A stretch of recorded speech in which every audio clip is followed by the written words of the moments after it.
సుజనా చౌదరిపై సెటైర్లు వేశారు కేసినేని నాని కూతురు కేసినేని శ్వేత. ప్రతి ఎన్నికలప్పుడు హెలికాప్టర్ క్యాండిడేట్స్ విజయవాడకు వస్తూ ఉంటారని, పొలిటికల్ టూరిస్టులకు ఎన్నికల్లో కూడా బెజవాడ వాసులు గట్టి బుద్ధి చెప్తారన్నారు శ్వేత.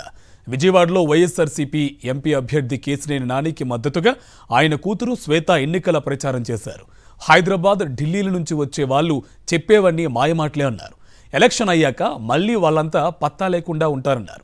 ప్రజలకు ఎల్లవేళలా అందుబాటులో ఉండే వైఎస్ఆర్సీపీ ఎంపీ అభ్యర్థి కేసినేని నాని, పశ్చిమ ఎమ్మెల్యే అభ్యర్థి షేక్ ఆసిఫ్ల భారీ మెజార్టీని అందించాలని కోరారు కేసినేని శ్వేత. ఏ ఇంటికి వెళ్ళినా కానీ వాళ్ళంతా వాళ్ళే ముందుకు వచ్చి అమ్మ మీరు రావక్కర్లేదు, మా ఓటు ఫ్యాన్ గుర్తుకే అని ప్రతి ఒక్కరు చెప్తున్నారు. ఎంతో మంచిగా ప్రేమాభిమానంతో మమ్మల్ని స్వాగతిస్తున్నారు. గత 5 సంవత్సరాలుగా ఇక్కడ ప్రజలు అనేది చాలా మంచి పాలన చూశారు. మీరు ఈ డివిజన్లో కూడా చూసుకుంటే ఎంతో మంచి సంక్షేమ అభివృద్ధి కార్యక్రమాలు అనేవి జరిగినాయి. అందుకని ప్రజలు ఈరోజు వైఎస్ఆర్సీపీని గెలిపించుకుంటామని పట్టం కడుతున్నారు. అలాగే కేసినేని నాని గారు ఇక్కడ విజయవాడకి ఒక పెద్ద కొడుకు, ముద్దు బిడ్డ. ఆయన ఇక్కడే పుట్టి పెరిగారు కాబట్టి విజయవాడ మీద ఎంతో ప్రేమతో ఆయన కష్టపడతారు. ప్రతి ఎలక్షన్లో ఇలా హెలికాప్టర్ క్యాండిడేట్స్ అనే వాళ్ళు వస్తారు. పొలిటికల్ టూరిజం అనేది మనం ఎప్పుడు చూస్తాం. ఏ హైదరాబాద్ నుంచో ఢిల్లీ నుంచో ఇక్కడికి వచ్చి మనకి ఇక్కడ ఏదో మేము ఇది చేస్తాం అది చేస్తాం అంటారు. ఎన్నికల తర్వాత ఎవరు కనపడరు.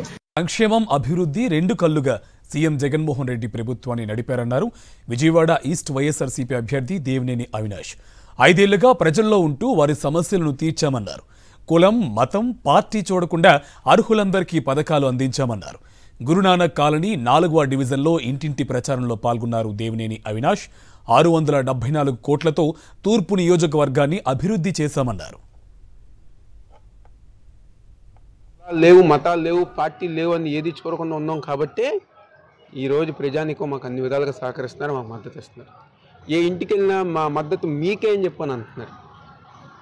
నిన్న నామినేషన్ ర్యాలీ చూసిన తర్వాత తెలుగుదేశం పార్టీ వాళ్ళకి ఏం అర్థం కావట్లా. ఒక పక్క మా రామోహన్ ఏమో పెట్ల దొరలాగా 50,000 అంటున్నారు. ఇక్కడ చూస్తేనేమో అది రివర్స్లో వైసీపీకి మెజార్టీ అంత వచ్చేలాగా ఉంది.